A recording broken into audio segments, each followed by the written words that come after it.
for impact. Brace for impact.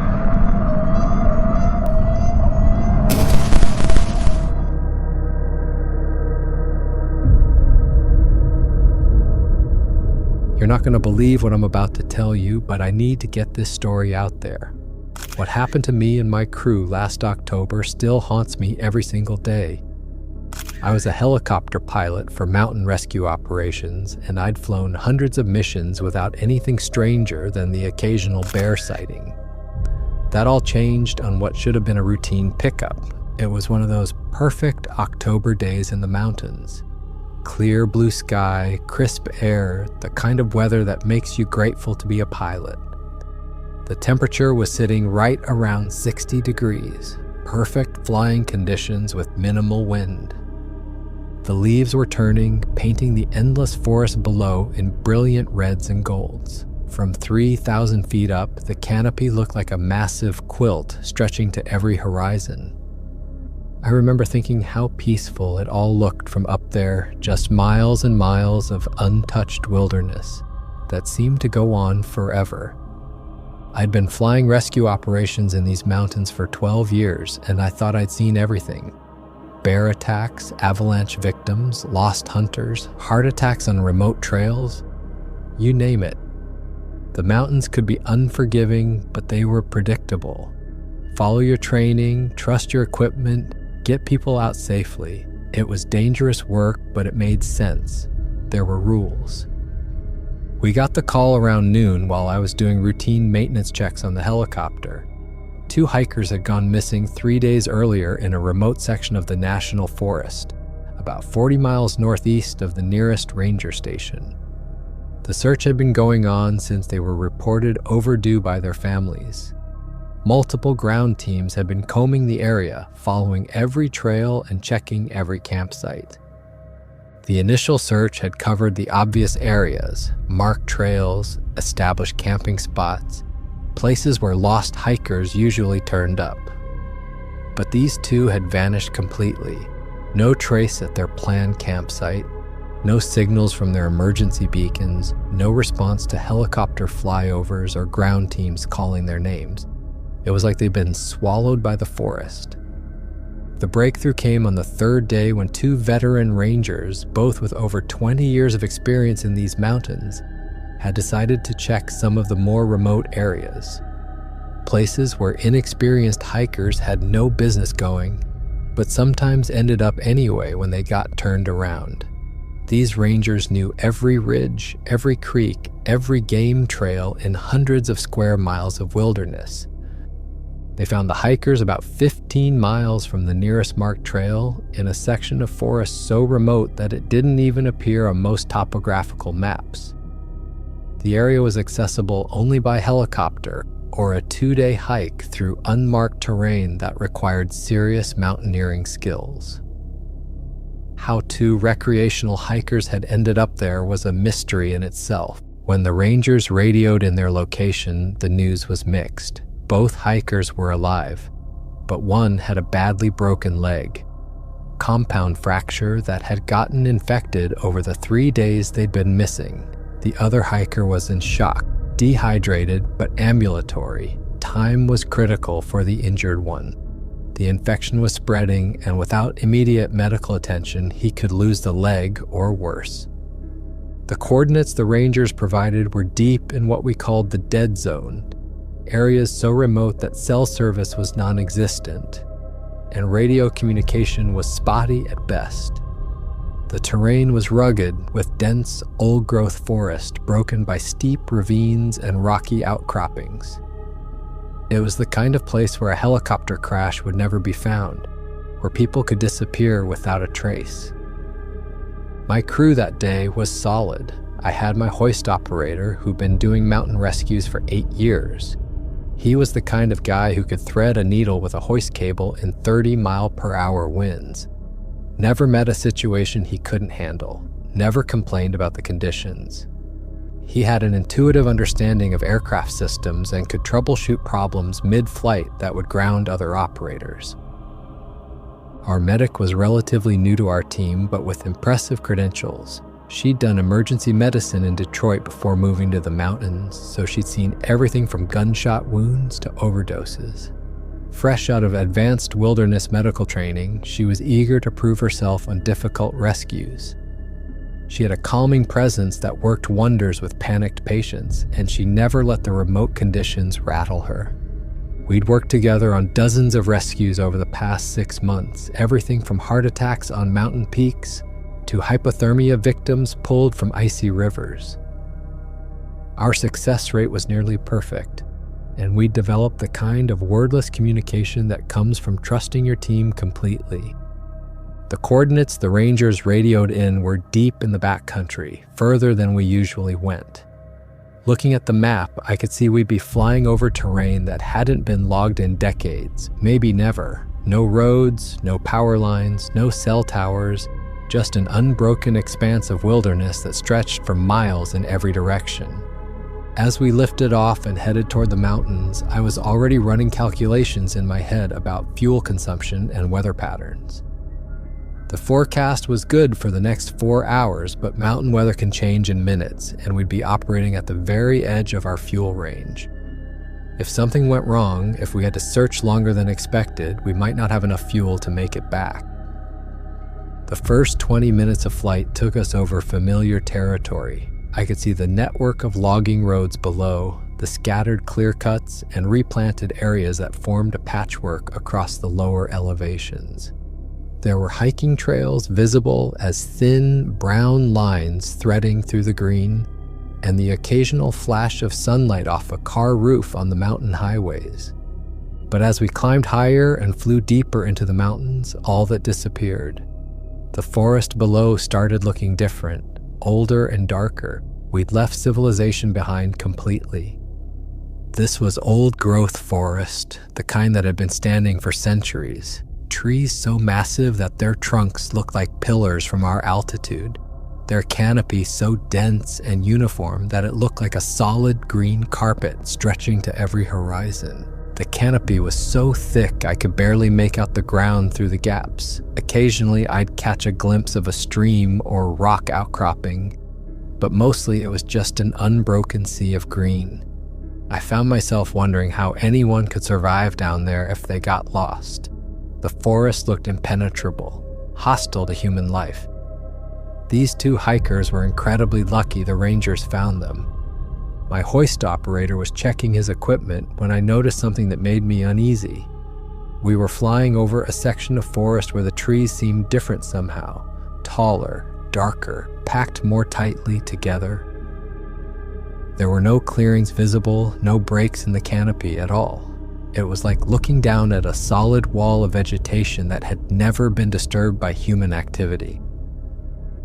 The medic leaned forward from her position in the back and commented on how thick the forest looked down there. She mentioned that the Rangers had said they found some kind of game trails, probably animal paths, that the hikers followed when they got disoriented. I nodded, but something about the whole situation bothered me. Experienced hikers don't usually get that far off course by accident, and the timeline didn't make sense either. According to their planned route, they should have been nowhere near where the Rangers found them. It was like they'd been pulled 15 miles off their intended path by something. As we got closer to the coordinates, I started scanning for a clearing or somewhere we could get close enough for a hoist operation. The GPS showed we were still 8 miles out when I started getting my first glimpses of what we were dealing with. The terrain below was even more rugged than the maps indicated. Steep ravines, rocky cliff faces, and that endless, impenetrable canopy of old-growth trees. I was concentrating on navigation when I caught something in my peripheral vision. Movement in the trees below us, off to the left side of our flight path. At first, I thought it might be a deer or elk. We often saw wildlife from the air, but whatever it was seemed too big, and it was moving in a way that didn't look quite right. I banked slightly to get a better look, but whatever I'd seen was gone, just endless green canopy stretching in every direction. The hoist operator noticed the course change and asked if I'd spotted something. I told them I thought I saw some kind of animal down there, probably just an elk. But even as I said it, I wasn't convinced. What I'd glimpsed had been moving between the massive tree trunks with a purpose that seemed almost deliberate. And it had been big, bigger than an elk, bigger than any animal I'd expected to see in these mountains. 5 miles from the target coordinates, I saw it again. This time it was more clearly visible through a gap in the canopy, something dark and large moving through the forest parallel to our flight path. It seemed to be keeping pace with us, which was strange. Most animals either freeze when they hear helicopters or run away. This thing was matching our speed and direction like it was following us. I pointed it out to the others, but whatever had been there was gone again by the time they looked. The hoist operator asked what I'd seen. I described something big moving through the trees, keeping up with us. The medic suggested it could be a bear, noting that they can move pretty fast when they want to. I nodded, but I'd seen plenty of bears from the air, and this hadn't moved like a bear. Bears lumber when they run, with a distinctive rolling gait. What I'd seen had moved more upright, more purposefully, almost like a person, but far too large to be human. 3 miles out, the forest started to thin slightly. I could see patches of rock and the occasional small clearing. The GPS showed we were getting close to the coordinates, and I started looking for any place where we might be able to set down or at least get close enough for a hoist rescue. That's when I saw it clearly for the first time. The thing was standing in a small clearing maybe 2 miles ahead of our position. Even from that distance, I could tell it was massive. Easily 8 feet tall, covered in dark hair, with proportions that were almost human but not quite right. The shoulders were too broad, the arms too long, and it was looking directly at us. I pulled back on the collective to gain altitude and asked if the others could see what I was pointing at. Both crew members leaned forward, straining to see where I was pointing.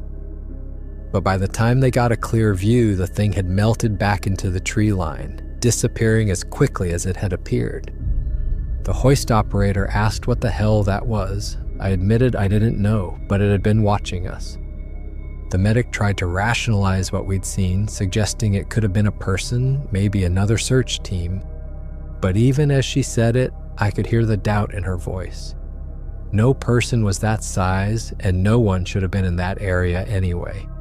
The Rangers had been clear that they were the only ground team in the sector. As we approached the coordinates, I couldn't shake the feeling that we were being watched. Every shadow in the forest below seemed to hide something.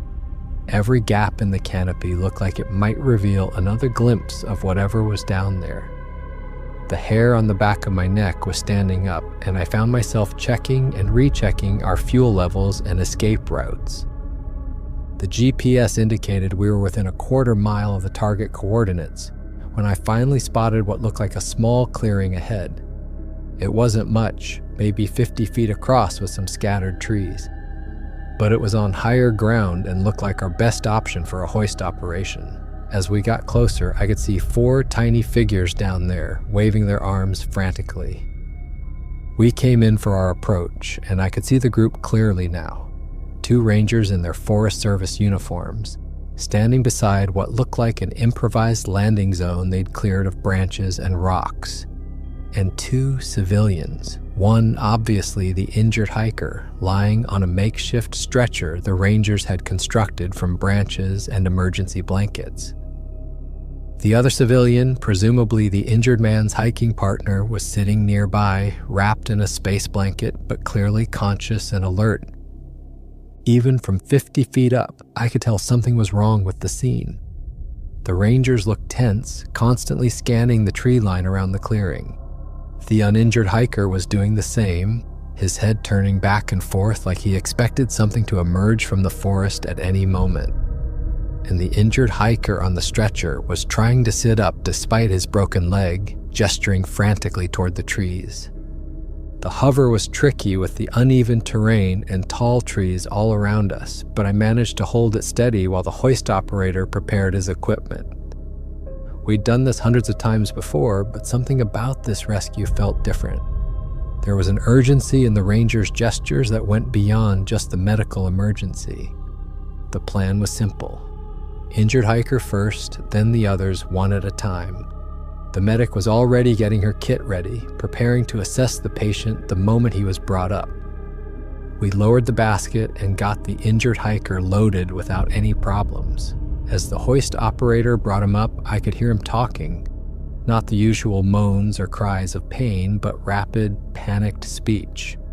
The moment the stretcher was secured in the helicopter, the medic immediately started working on him, checking his vitals and examining the infected leg wound. The guy was conscious, but clearly in bad shape. Pale, sweating, running a fever from the infection. But what struck me most was how scared he looked. Not just pain scared, but genuinely terrified. Like he'd seen something that had shaken him to his core. He kept saying they couldn't stay here, that it was still out there, watching them right now. The medic tried to calm him down, speaking in the soothing voice she used with all our patients, telling him he was safe now and they were going to get him to a hospital. But the man wouldn't be calmed. His eyes were wide with panic, darting between the medic and the open helicopter door. He insisted that we didn't understand, that the thing wasn't an animal, that it knew they were here and had been following them for days. Over the rotor noise, I could hear him trying to tell the medic about something he'd encountered in the woods. His words were fragmented, interrupted by pain and fever, but I caught pieces of what he was saying about something 8 feet tall that walked like a man with eyes like nothing he'd ever seen, something that had been hunting them. The medic kept working on his leg, but I could see her exchanging glances with the hoist operator. We'd dealt with hallucinating patients before. People who'd been lost in the wilderness sometimes developed a hypothermia or dehydration that caused them to see things, but this guy seemed too coherent, too specific in his descriptions. As we prepared to lower the basket for the next person, the injured hiker suddenly grabbed the medic's arm, his grip surprisingly strong. He told her to listen, that his friend down there had seen it too, that they both saw it. 3 nights ago, it came into their camp and just stood there at the edge of the firelight watching them. When they tried to use their flashlights to see it better, it made a sound like nothing that should exist. Not quite human, not quite animal, something in between. And intelligent, you could see it thinking, deciding what to do with them. The hoist operator lowered the basket again, and the uninjured hiker climbed in. As we hoisted him up, I could see the same terrified expression on his face that his friend had worn. The moment he was pulled into the helicopter, he started talking, confirming everything his injured companion had said. He insisted we had to get them out of there right now, that the thing was still down there and had been following them since they got lost. The Rangers found them just in time. He didn't think they would have lasted another night. This hiker was in better physical condition than his friend, just dehydrated and exhausted, but he was equally terrified. His hands were shaking as he described their ordeal. The first night, they thought it was just a bear checking out their campsite. But bears don't stand upright for 10 minutes straight, just staring at you. And they don't leave footprints that look almost human, but twice the size. The medic asked if they got any pictures or video. The uninjured hiker shook his head. Their phones died on the second day. But even if they hadn't, he didn't think he could have moved to take a picture. When that thing looks at you, it's like it can see right through you, like it's deciding whether you're worth the trouble of killing. The injured hiker nodded weakly. It could have taken them any time it wanted. They were helpless out there. He thought it was playing with them like a cat with mice. As we prepared to pick up one of the Rangers, the uninjured hiker continued his account. The second night, it got closer. They could hear it moving around their camp just outside the firelight, circling them. And it was making these low sounds like it was talking to something else. The hoist operator asked about the something else. There was more than one, the hiker said, his voice barely above a whisper. They could hear them communicating, not like animals, more like people having a conversation in a language they couldn't understand. The injured hiker tried to sit up again, wincing with pain. The third night, his leg got infected and he was running a fever. He was delirious. But his friend kept watch. He told them what he saw. The uninjured hiker's face went pale as he remembered. He saw at least 3 of them, maybe 4. They were standing at the edge of their camp, just watching. One of them was huge, bigger than the others. It seemed to be their leader. When he tried to build up the fire to see them better, they just melted back into the forest. But he knew they were still there. The medic looked skeptical, suggesting they were both under extreme stress, dehydrated, probably not thinking clearly. The uninjured hiker insisted he knew what he saw, as did his friend. Those rangers found them just in time. Another night and those things would have come for them. We got one of the rangers up without any problems. As we hoisted him into the helicopter, I asked him what had the hikers so spooked. The ranger shook his head and explained that they'd been talking about some kind of monster in the woods from the moment they were found. Both hikers were convinced something had been stalking them before the rescue. The ranger figured it was just shock and exhaustion making them paranoid. Maybe they'd run into a bear or mountain lion and their fear had transformed the memory into something more sinister. But as he was explaining this, I saw it again. Movement in the trees, much closer this time. Something large was moving through the forest about 100 yards from our position, staying just inside the tree line. I pointed it out to the ranger and asked if there was anyone else out there.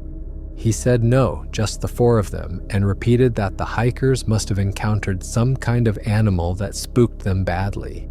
We were getting ready to pick up the last person when I got a clear look at what was moving in the trees. It stepped out from behind a massive pine and just stood there watching us. I've never seen anything like it. The thing was enormous, had to be 8 feet tall or more, covered in dark brown hair with long arms and a face that was almost human but not quite. It was holding something in its hands, something big and dark. A rock, I realized. A boulder the size of a basketball. I shouted and pointed, trying to get everyone's attention. The ranger looked where I was pointing and immediately started yelling at me to get us out of there, to go now. But we still had one person on the ground, and the ranger was still being hoisted up. The creature cocked its arm back like it was going to throw. Time seemed to slow down as I watched that massive rock leave its hands. I yanked the controls, trying to move us out of the way, but the hoist line was still attached and the ranger was only halfway up.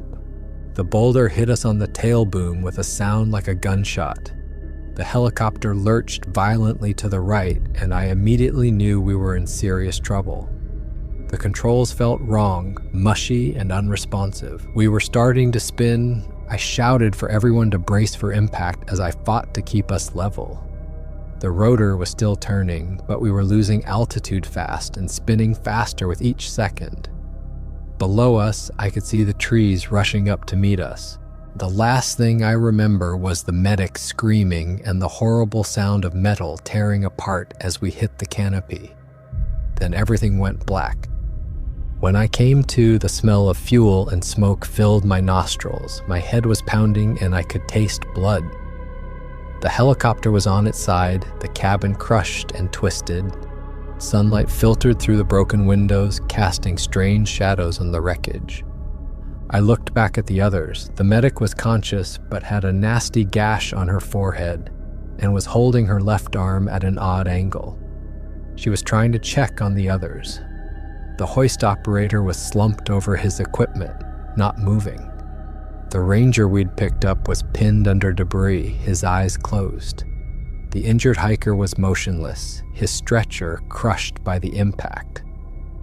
With the medic's help, I crawled over to check their pulses. The hoist operator was gone. The ranger was gone. The injured hiker was gone. We looked at each other with the horrible realization that we were alone in the middle of nowhere with 3 dead bodies and no way to call for help. Our radio was smashed, my emergency beacon was crushed, and the medic's equipment was scattered and broken. We managed to get out of the wreckage and assess our situation. My left leg was definitely broken, and the medic's arm was useless. We were in no shape to hike anywhere, even if we'd known which direction to go. But the worst part was knowing that thing was still out there, the creature that had thrown the rock and brought us down. I kept looking toward the trees, expecting to see that massive brown figure watching us. We didn't have to wait long. As we were trying to salvage anything useful from the wreckage, we heard it, a roar that seemed to shake the ground beneath our feet. It was deep and powerful, nothing like any animal I'd ever heard. And it was close. The medic looked at me with pure terror in her eyes. We both knew we couldn't stay here. Despite our injuries, we had to move.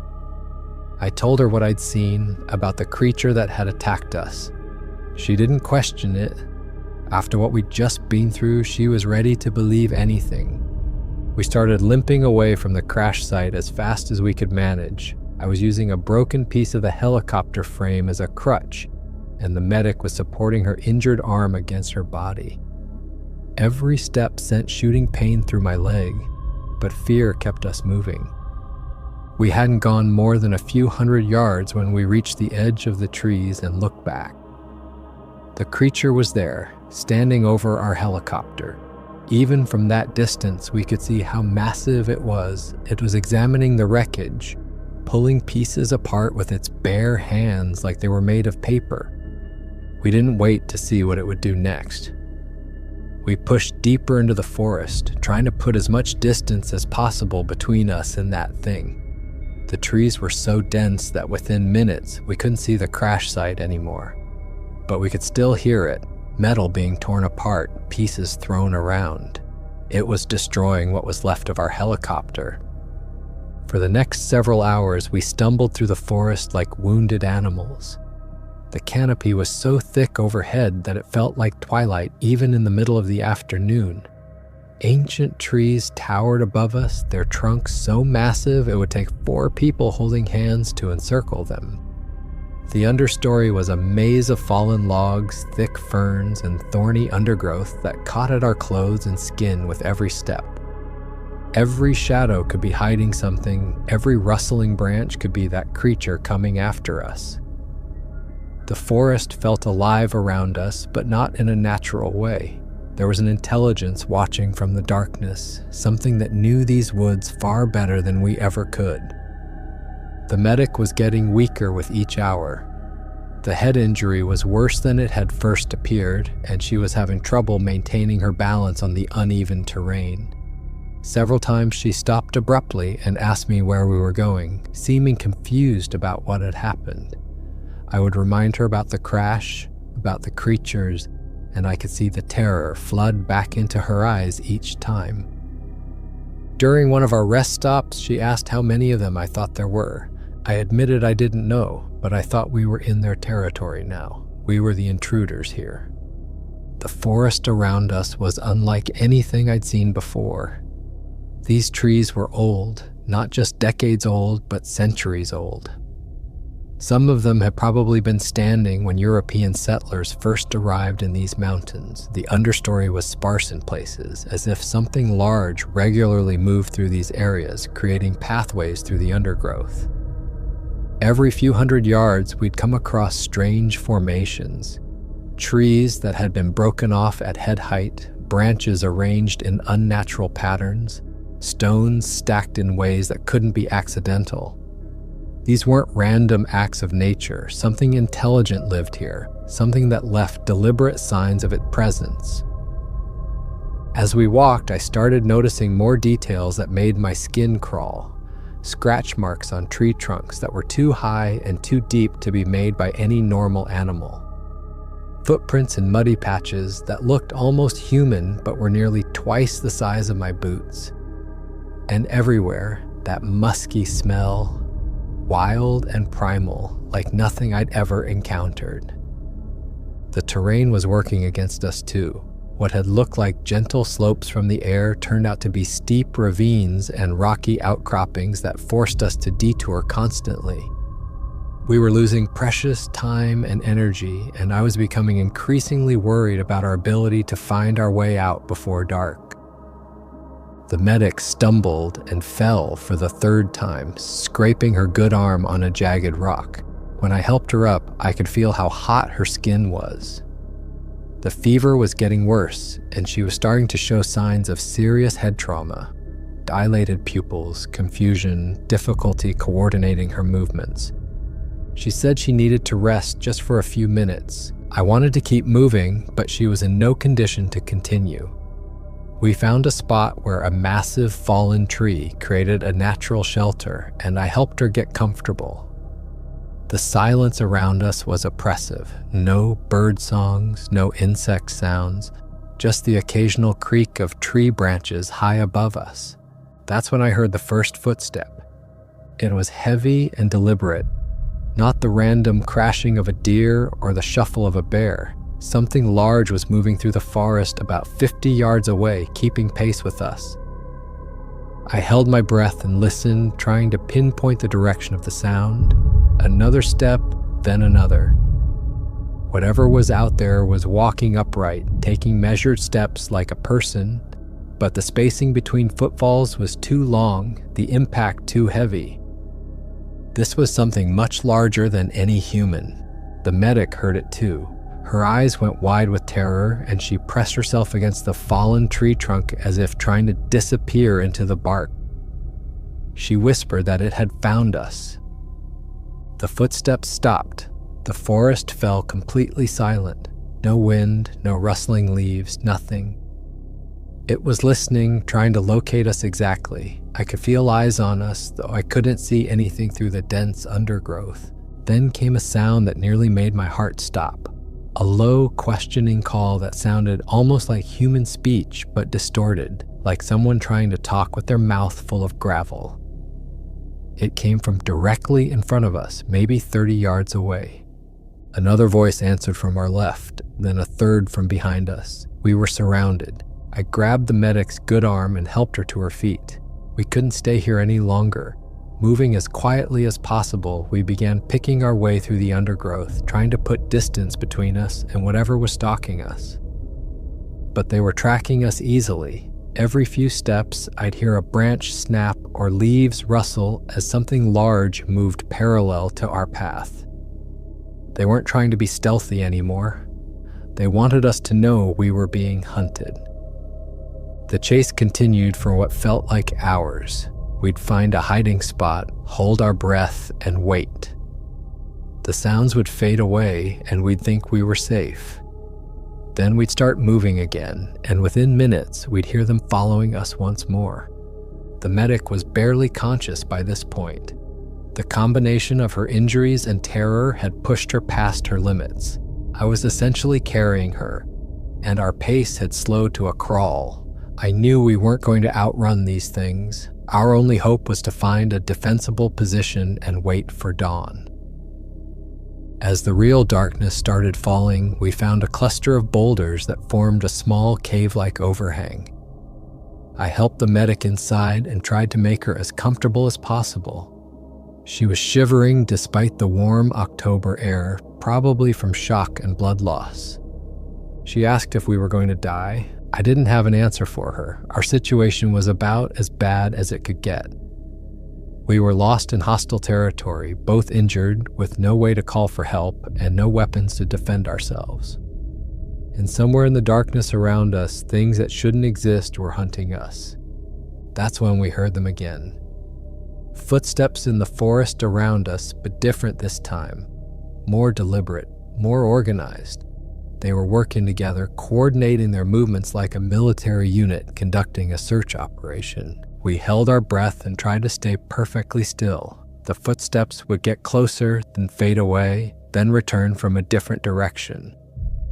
They were quartering the area systematically, checking every possible hiding spot. And they were getting closer to our position with each pass. At one point, something passed so close to our hiding spot that I could smell it. That wild, musky odor that seemed to cling to the air around these creatures. I heard what sounded like sniffing, like it was trying to catch our scent. The medic pressed her face against my shoulder to muffle any sound she might make. They were communicating too, making those low, hooting sounds and what almost sounded like whispered conversation. The sounds were coming from multiple directions. I counted at least 4 different voices, maybe more. We weren't just dealing with one creature anymore. This was a coordinated hunt. The search pattern continued for hours. Every time we thought they'd given up and moved on, the footsteps would return, closer than before. They knew we were in the area, and they weren't going to stop looking until they found us. The medic had lost consciousness sometime around midnight. Her breathing was shallow and rapid, and her skin was burning with fever. I knew she needed medical attention urgently, but there was nothing I could do except keep her warm and pray she'd make it through the night. Around what must have been 3 a.m, I heard something that made my blood run cold. One of the creatures had found our trail. I could hear it following our exact path through the forest, moving steadily toward our hiding place. The footsteps stopped just outside our little cave. I could hear breathing. Deep, slow, deliberate. Whatever was out there was standing just a few feet away, probably trying to confirm that we were inside. A shadow passed across the opening of our hiding spot, blocking out what little starlight was filtering through the canopy. I held the medic as still as possible and tried not to breathe. My heart was pounding so loudly I was sure it could hear it. We stayed frozen like that for what felt like an eternity. Finally, after what seemed like hours, the shadow moved away and the footsteps continued past our hiding spot. But I knew it would be back. They all would. They were patient, systematic, and they had all night to find us.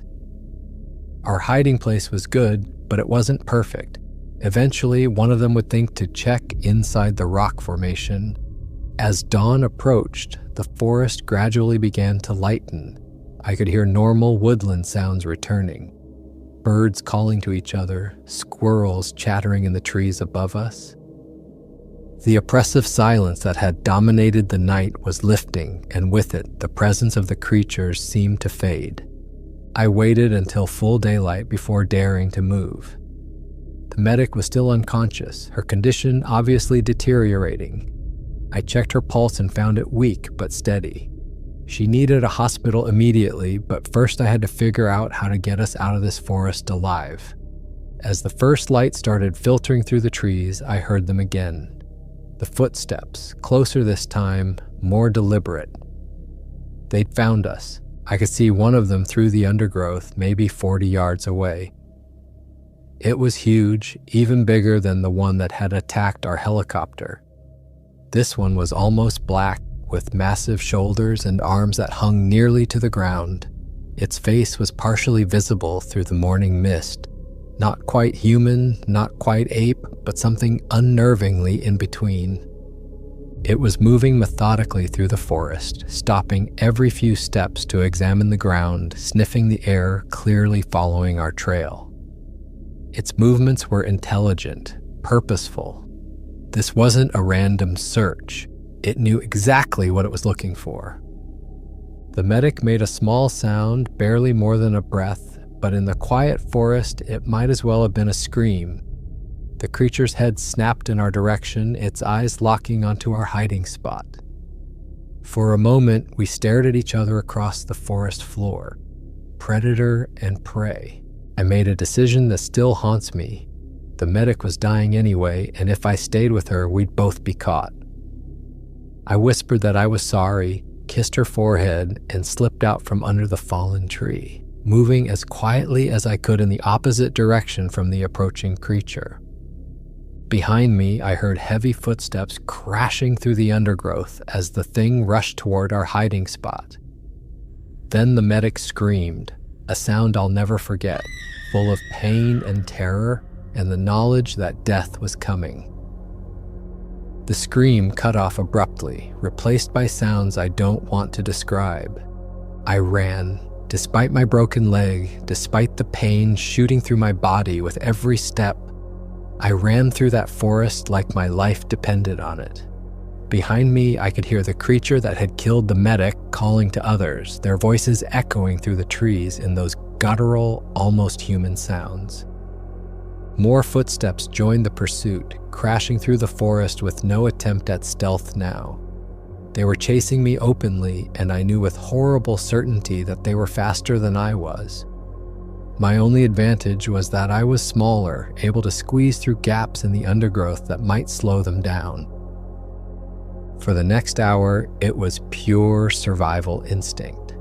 I crashed through thorny bushes that tore at my clothes and skin, fell down rocky slopes, and hauled myself back up, used every trick I could think of to break my trail. I tried running through streams to mask my scent, doubling back on my own path, hiding in thick brush while they passed nearby. The sounds of pursuit gradually faded, but I didn't stop running. Every shadow might be hiding one of those things, every fallen log might be concealing an ambush. The forest felt hostile now in ways I'd never experienced, like the very trees were working against me. My broken leg was agony, but adrenaline kept me moving. I fashioned a crude splint from a straight branch and some torn fabric from my shirt, then forced myself to keep going. Stopping meant death, and I'd already seen what that looked like. The terrain was working against me. What should have been a simple walk through the woods became an obstacle course of fallen trees, steep ravines, and thick undergrowth that caught at my clothes with every step. I was leaving a clear trail that anything could follow, but I couldn't spare the time to be more careful. As the morning wore on, the forest around me started to change. The oppressive feeling of being watched began to fade, and normal woodland sounds gradually returned. Birds were singing again, squirrels chattered in the trees above me, insects buzzed around my head. These were signs that I might be moving out of their territory. I came across a small stream and followed it downhill, hoping it would eventually lead to a larger body of water, or maybe even a road. The water was ice cold and helped clear my head, washing away some of the blood and grime that had accumulated during my desperate flight through the forest. Following the stream turned out to be the right decision. After another hour of hiking, stumbling, and occasionally crawling when the pain in my leg became too much, I started seeing signs that I was approaching the edge of the deep wilderness. First, an old blaze mark carved into a tree trunk, faded and weathered but unmistakably human. Then pieces of rusted wire that might have been part of an old fence line decades ago. The forest was changing too. The ancient giants that had dominated the landscape where we'd crashed were giving way to younger trees, second-growth forests that had been logged at some point in the past. The understory was different, more open, with less of that oppressive feeling of being watched from the shadows. But I wasn't taking any chances. I stayed in the middle of the stream as much as possible, hoping the running water would mask my scent and make it harder for anything to track me. Every few hundred yards, I'd stop and listen for signs of pursuit, but the forest around me seemed peaceful now, normal. The creatures, whatever they were, seemed to have given up the chase, or maybe I'd finally left their territory. As the afternoon wore on, the stream began to widen and deepen. I could hear the sound of faster water ahead, rapids, or maybe a waterfall. That was a good sign. Fast water meant elevation change. An elevation change might mean I was approaching the edge of the mountains. When I reached the source of the sound, I found a series of small waterfalls cascading down a rocky slope. The water was moving fast enough to generate a constant rushing noise that would mask any sounds I might make. More importantly, carved into one of the rocks beside the largest pool, I could see initials and dates, clear evidence that other people had been here before. I climbed carefully down beside the waterfalls, using exposed roots and rock handholds to make my way to the bottom. The descent was treacherous with my injured leg, and I slipped several times, but the promise of eventual rescue kept me going. At the bottom of the falls, the stream joined a larger creek that was flowing toward what looked like an actual valley. I could see open sky ahead through the trees, and the canopy was definitely thinning. For the first time since the crash, I began to think I might actually survive this. The larger creek had a well-worn game trail running alongside it. Not just animal tracks, but what looked like old human footprints in the mud. Hunters, fishermen, maybe hikers who'd found their way back here over the years. I was definitely moving in the right direction. 2 hours later, exhausted and barely able to put weight on my broken leg, I heard the most beautiful sound in the world, the distant hum of traffic on a highway. Cars and trucks moving at speed, the background noise of civilization that I'd never appreciated until now. I pushed through the last stretch of forest, using my makeshift crutch and pure determination to cover the final half mile. When I finally broke through the tree line and saw the asphalt road stretching in both directions, I nearly collapsed with relief. The road was a 2-lane mountain highway, the kind that connected remote communities in these hills. I could see fresh tire marks in the gravel shoulder, evidence that vehicles passed this way regularly. I just had to wait for the right one to come along. I didn't have to wait long. Within 10 minutes, I heard the rumble of a diesel engine approaching from the south. A pickup truck came around the curve, and I stepped out into the road, waving my arms frantically.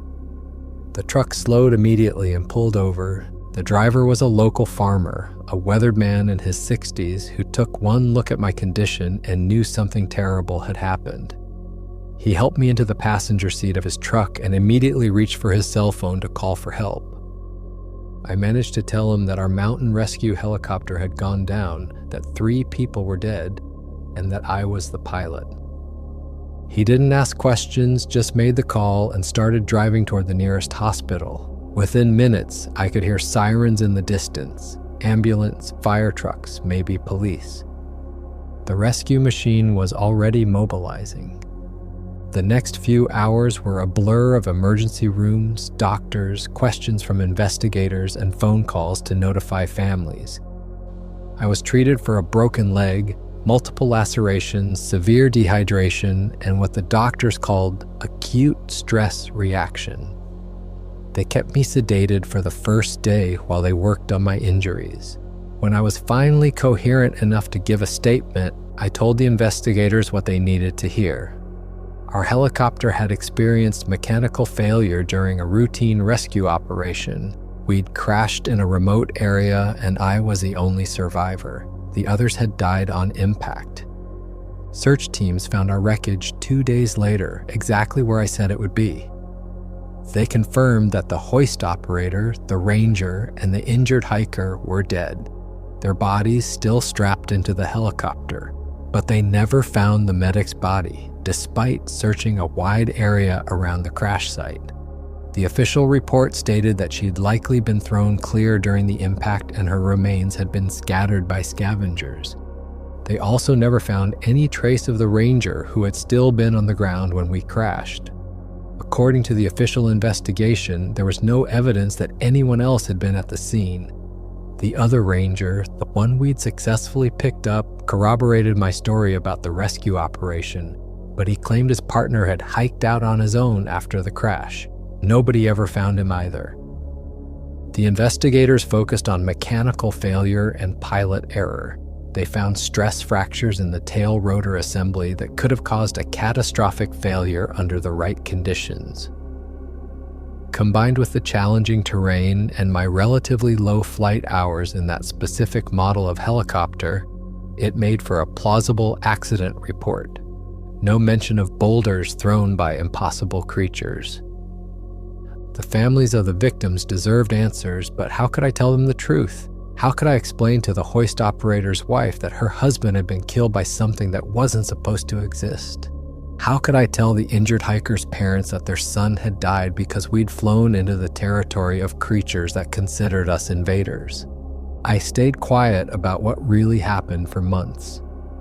The nightmares were constant, reliving those moments when the boulder hit our helicopter, hearing the medic's final scream, running through that dark forest with things that shouldn't exist chasing me. I started drinking to sleep, then drinking to function during the day. My marriage fell apart. I lost my pilot's license due to the ongoing psychological evaluation. But eventually, I had to tell someone. The weight of carrying this secret alone was destroying what was left of my life. I started with my brother, who listened without judgment and believed every word. Then a few close friends, fellow pilots who'd heard strange stories from other remote locations over the years. What I discovered was that I wasn't alone. There were other pilots, other rescue workers, hunters and hikers, and Forest Service personnel who'd encountered things in the deep wilderness that they couldn't explain. Most of them had never told their stories either, afraid of being labeled crazy or losing their jobs. Slowly, a picture emerged of something living in the most remote parts of these mountains. Something intelligent, territorial, and dangerous. The indigenous peoples of this region had stories going back centuries about forest giants that protected the deep wilderness from human intrusion. Maybe those stories weren't just mythology after all. The official investigation was closed within 6 months. Mechanical failure due to metal fatigue, pilot error and challenging conditions, case closed. The wreckage was recovered and sent to a federal facility for analysis, then quietly disposed of. The crash site was marked on aviation charts as a hazard area, but no other restrictions were placed on flights in that region. But I knew that something had changed in my understanding of the world. There were places on this planet where humans weren't welcome, where older intelligences held sway. We'd stumbled into their domain carrying technology and making noise, and they'd defended their territory in the only way they knew how. I never flew again.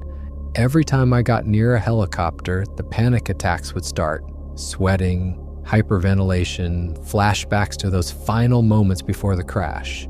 The doctors called it PTSD, and maybe that's part of it. But mostly, I just couldn't handle the thought of going back into those mountains and possibly encountering one of those creatures again. The medic deserved better than what happened to her. She was 28 years old, brilliant and dedicated, with her whole life ahead of her. She'd joined our team because she wanted to save lives to make a difference in the world. Instead, she died alone and terrified in a forest that had no place for human compassion. The hoist operator had been just 6 months away from retirement. 20 years of flying rescue missions, hundreds of lives saved, and it all ended because we flew into the wrong valley on the wrong day. His kids asked me at the funeral what their father's last words were. I told them he'd said he loved them, which wasn't true but seemed kinder than the reality. Sometimes I wonder if I should have stayed with the medic, if there was something more I could have done. But I know in my heart that if I'd stayed, we both would have died, and no one would ever know what really happened. At least this way, there's someone left to tell the story, someone who can warn others about what's living in those deep woods. I've spent the last few years researching similar incidents, looking for patterns in unexplained disappearances and aircraft accidents in remote wilderness areas. What I've found is disturbing. There are dozens of cases every year, hikers who vanish without a trace, hunters who never return from solo trips, small aircraft that crash under mysterious circumstances in areas where they shouldn't have been flying. The government agencies responsible for investigating these incidents always find conventional explanations: equipment failure, human error, environmental factors. But when you look at the data as a whole, patterns emerge that suggest something else is happening.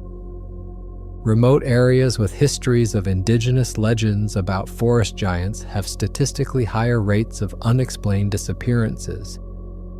Aircraft accidents in these regions often involve sudden, catastrophic failures that investigators struggle to explain.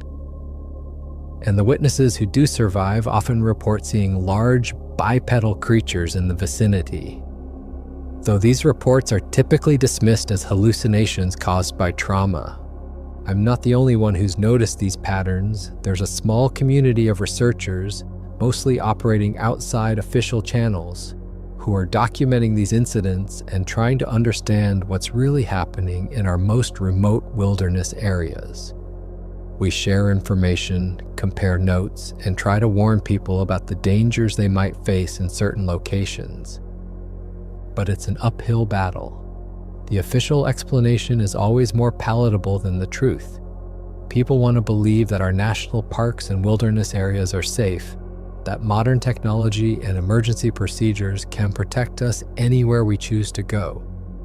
The idea that there are places where older rules apply, where human intelligence and equipment mean nothing, challenges our fundamental assumptions about our place in the natural world. The hardest part is the not knowing.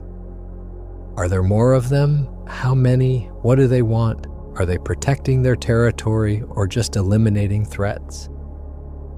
I replay those final moments before the crash over and over, wondering if there was some way to communicate, some way to show we meant no harm. But then I remember the medics scream, and I know that whatever those things are, they see us as enemies.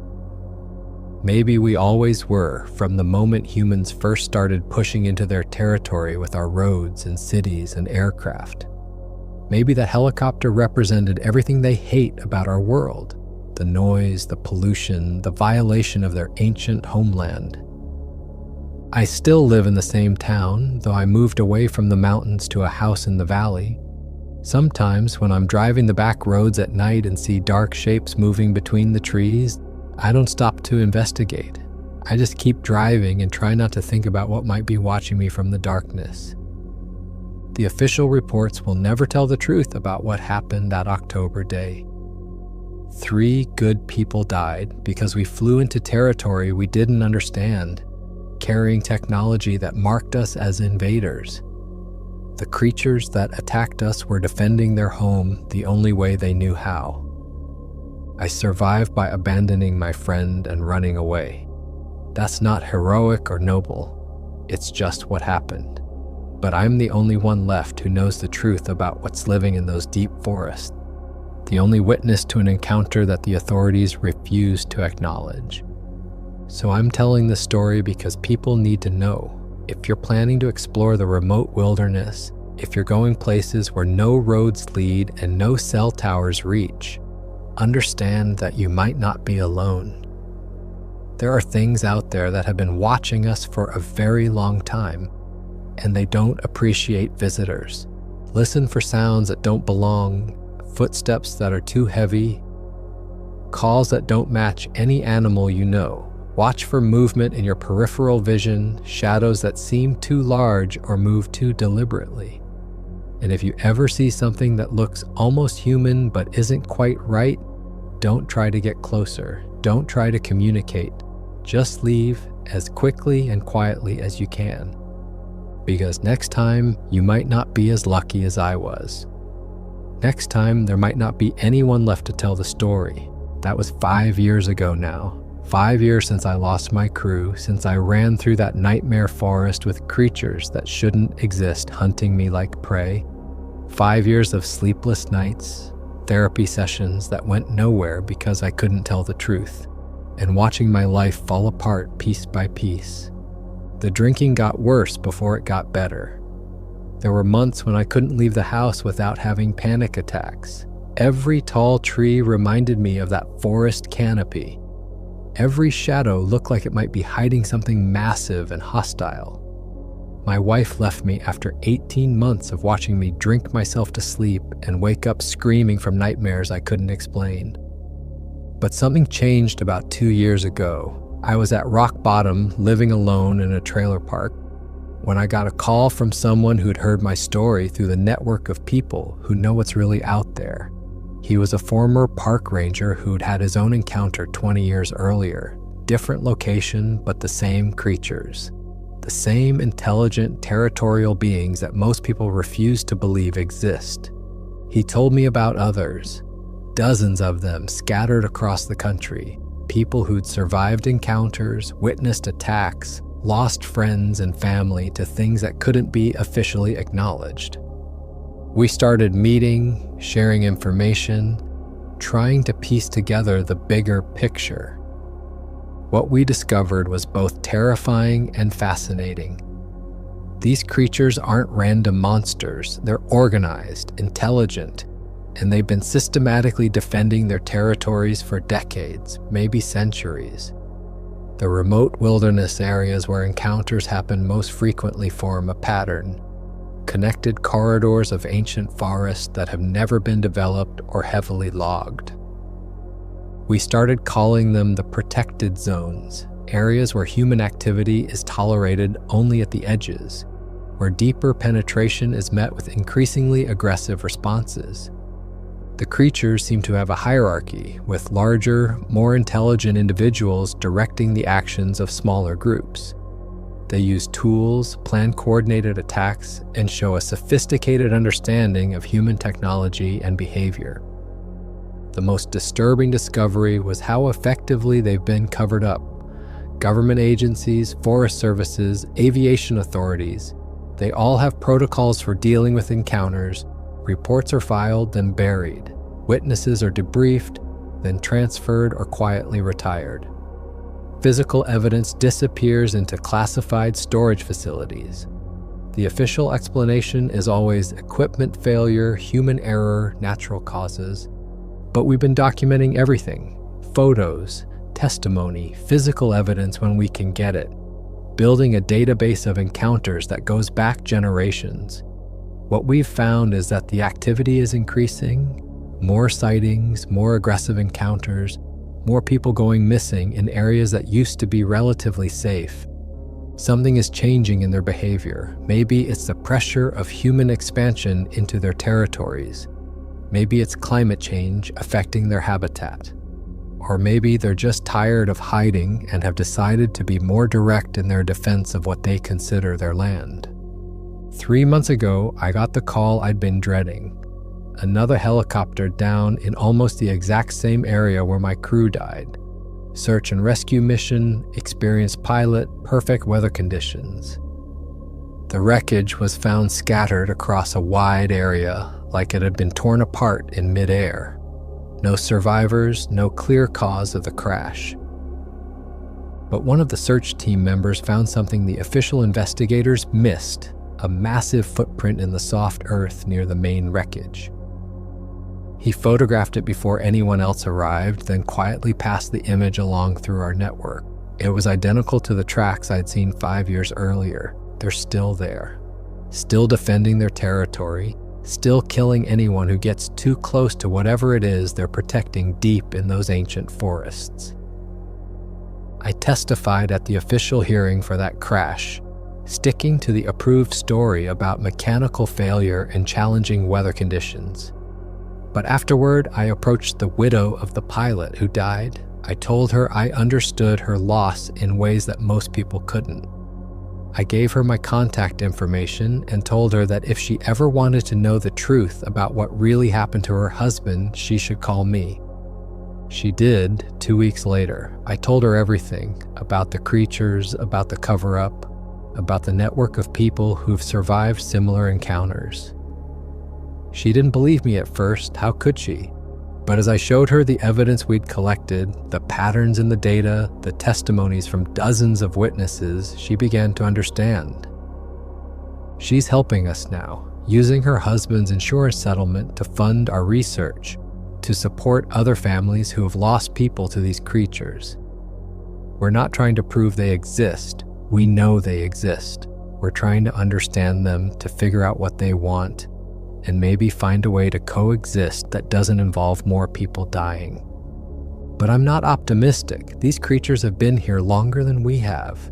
They remember when these mountains were their undisputed territory, before roads and cities and helicopters started carving up their world. From their perspective, we're the invaders. We're the ones who don't belong, and they might be right. I still dream about that October day, about the medic's scream, about running through the forest with inhuman footsteps crashing behind me. Sometimes I dream about what would have happened if I'd stayed with her, if I'd tried to fight instead of run. In those dreams, I usually die too. But at least I don't have to carry the guilt of abandoning her. The survivor's guilt never goes away. Neither does the knowledge that there are places in this world where human technology, human intelligence, human determination mean absolutely nothing. Places where older rules apply, where we're just another species struggling to survive in territories we don't understand. People ask me sometimes if I regret becoming a pilot, if I wish I'd chosen a safer career. The answer is complicated. Flying gave me some of the best experiences of my life, and it also gave me the worst. It showed me the beauty of the mountains from above, and it showed me the horror of what lies in their deepest shadows. But mostly, I think about the families, the people who've lost loved ones to these creatures and never got answers, never got closure. The official reports that blame mechanical failure or pilot error for deaths that were really predation by intelligent beings defending their territory. The children who grow up wondering why their father never came home from a routine rescue mission. That's why I keep telling the story, even though most people think I'm crazy, even though it cost me my marriage, my career, my reputation. Because someone needs to remember what really happened. Someone needs to bear witness to the fact that we share this planet with intelligences that are older, stronger, and far more ruthless than we are. And someone needs to warn people about what's waiting in the deep places of the world, in the forests that have never been logged and the mountains that have never been climbed. Because the next time you're planning an adventure into true wilderness, the next time you think your modern equipment and emergency procedures will keep you safe anywhere you choose to go, remember this story. And remember that there are things out there that have been watching us for a very long time. Things that consider our presence an invasion and our technology a threat. Things that will defend their territory with a level of intelligence and coordination that we're only beginning to understand. The helicopter that went down 3 months ago was just the latest in a pattern that goes back generations. It won't be the last. As long as humans keep pushing into places we don't belong, as long as we assume that our dominance over nature is absolute, these encounters will continue. And each time the official explanation will be the same: equipment failure, human error, natural causes. The families will be told their loved ones died in accidents, tragic but explainable. The truth will be filed away in classified databases hidden behind national security classifications and bureaucratic indifference. But we'll keep documenting it, keep collecting evidence, keep trying to understand what we're really dealing with out there in the wilderness, because someday the pattern will become too obvious to ignore. Someday, the truth will be impossible to cover up. Until then, all I can do is tell my story and hope that someone, somewhere will listen. Will understand that the next time they venture into the deep wilderness, they might not be alone, and they might not come back. The creatures that killed my crew are still out there, still watching, still waiting, and they have all the time in the world. For more interesting stories, check this out.